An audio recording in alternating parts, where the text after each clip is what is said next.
ഈ കാണുന്നത് ഒരു ക്ഷേത്രമാണ്.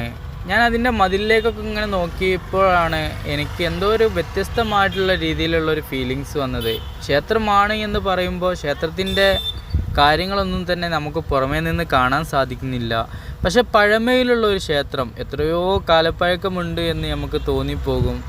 അതുപോലെയാണ് ഇതിൻ്റെ നിർമ്മിതികളും ആ ഒരു രീതികളും എല്ലാം തന്നെ നമുക്ക് കാണാൻ സാധിക്കുന്നത്. മേലെ പാകിയിട്ടുള്ള ആ ഒരു പാറക്കഷ്ണത്തിൻ്റെ വലിപ്പം തന്നെ നോക്കിക്കഴിഞ്ഞാൽ എന്തുമാത്രമുണ്ട് എന്നുള്ളത് നമുക്ക് മനസ്സിലാക്കാൻ സാധിക്കും. അങ്ങനെ നമ്മൾ അതിൻ്റെ അടുത്തേക്ക് ഇങ്ങനെ ചെല്ലുമ്പോൾ കാണുന്ന കാഴ്ചയാണ്, സ്റ്റെപ്പുകളൊക്കെ തന്നെ പുറമേ നിന്നാണ് കൊടുത്തിട്ടുള്ളത്. അങ്ങനെ മുൻഭാഗത്തേക്ക് പോയപ്പോഴാണ്, ഈ ഭാഗത്തേക്ക് വരുമ്പോഴാണ് ഇതൊരു ക്ഷേത്രമാണ് അല്ലെങ്കിൽ അതുപോലത്തെ ഒരു നിർമ്മിതിയാണ് എന്നെനിക്ക് മനസ്സിലാക്കാൻ സാധിക്കുക.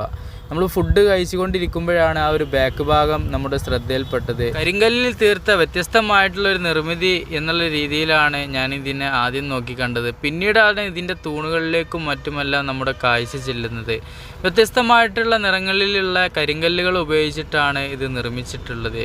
എന്തുമാത്രം നീട്ടവും ഹൈറ്റും ഉണ്ട് എന്നുള്ളതാണ് എന്നെ ഇങ്ങനെ ചിന്തിപ്പിച്ചതും. ഇന്ന് ക്രെയിനുകളൊക്കെ ഉപയോഗിച്ചിട്ടാണ് ഇതുപോലത്തെ തൂണുകളെല്ലാം തന്നെ അങ്ങോട്ടും ഇങ്ങോട്ടും ഒക്കെ മാറ്റിയിടുന്ന കാഴ്ച, അതുപോലെ ഫില്ലറുകളൊക്കെ നിർമ്മിക്കുന്ന കാഴ്ചകളൊക്കെ കാണാൻ സാധിക്കുന്നത്.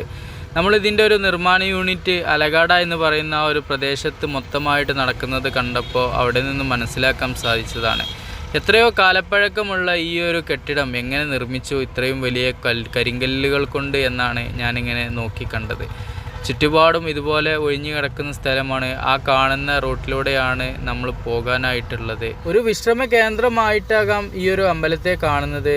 സന്യാസിമാരായിട്ടുള്ള ആളുകളൊക്കെ തന്നെ ഇവിടെ കാണാൻ സാധിക്കുന്നുണ്ട്. ആ ഒരു വൃക്ഷം ആ ഒരു ക്ഷേത്രത്തിൻ്റെ മേലേക്കായിട്ട് ഇങ്ങനെ ചാഞ്ഞു നിൽക്കുന്നുണ്ട്, തണലേകുന്നുണ്ട് എന്നുള്ളതും വേറെ തന്നെ ഒരു കാഴ്ചയാണ്. ആ കാണുന്ന ഫുഡ് ട്രക്കിൽ നിന്നുമാണ് നമ്മൾ രാവിലത്തെ ബ്രേക്ക്ഫാസ്റ്റ് കഴിച്ചതും പിന്നീടാണ് ഈ വക കാഴ്ചകളിലേക്കൊക്കെ നമ്മുടെ ശ്രദ്ധ തിരിച്ചതും.